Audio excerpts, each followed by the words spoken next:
So the comic book crossover of RWBY and Justice League has come out. So I'm doing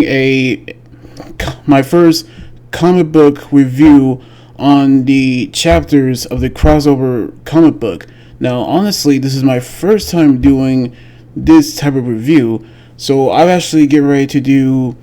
chapter 1, then do 4 episodes of the 4 chapters that's first released. So here we go. Which the first chapter begins with RWBY talking about Vale and the Beacon Academy, where they train huntsmen and huntresses, where they actually also solving conspiracies around power-hungry groups and also villains, where we knew how she will actually become a huntress, became one in volume 7. However, we actually seen RWBY and Yang actually in their home island of Patch, where they actually are there on their last week of break, where we actually see them meeting with their dad, Ty, in which they actually help out around the field, which they actually pick out the vegetables, in which Ty introduced them to Clark, or in other words, Clark Kent, aka Superman, where we actually seen how he helping them picking out the sunflowers, where we actually see how they are actually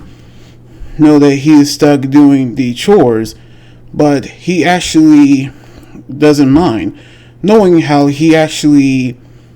picking them out, where he also helping Ty cutting down firewood and also pulling out the flowers as well, which they actually knew that his semblance actually helped them out around the field, where we actually knew how they talk about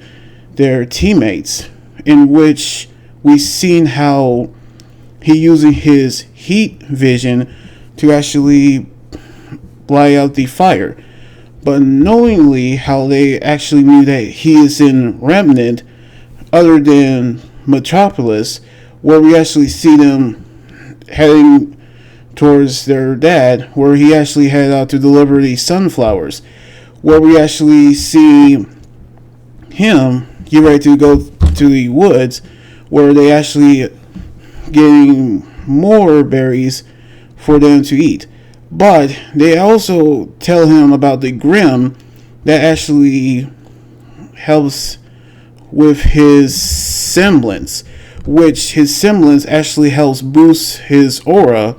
and became more powerful than it is, which his semblance is called warped. So we knew that he actually had the same power as he became Superman, which we see him talk about the kingdoms. However, we seen RWBY being attacked by the Grim as they get ready to fight back against them, knowingly how they knew that he doesn't have any weapons except for his axe, knowing how he will fight back, which we seen how Clark actually have lifted up the air and seen how they have fought against the Grim. But we actually knew that he actually is flying because of his semblance, or powers, of course, since he actually powered by the sun, in which we seen them being reunited with their dad, knowing how they will talk to Professor Ozpin about who they actually meet. But then we actually seen how they talk about Blake and Weiss and Ozpin, and to see how they actually will encounter them as well. So we actually see how RWBY and Yang met Superman, who actually is a character of Remnant, where his semblance actually allows him to boost up his aura. So we're going to see who's going to meet who on the next chapter on the next video. So anyway, like this video, subscribe for more, and comment what you think about the comic review. You guys can also follow me on Twitter, Instagram, Tumblr, and my Facebook page. Until then, this is Anime Guy here saying signing out. Laters, and be safe.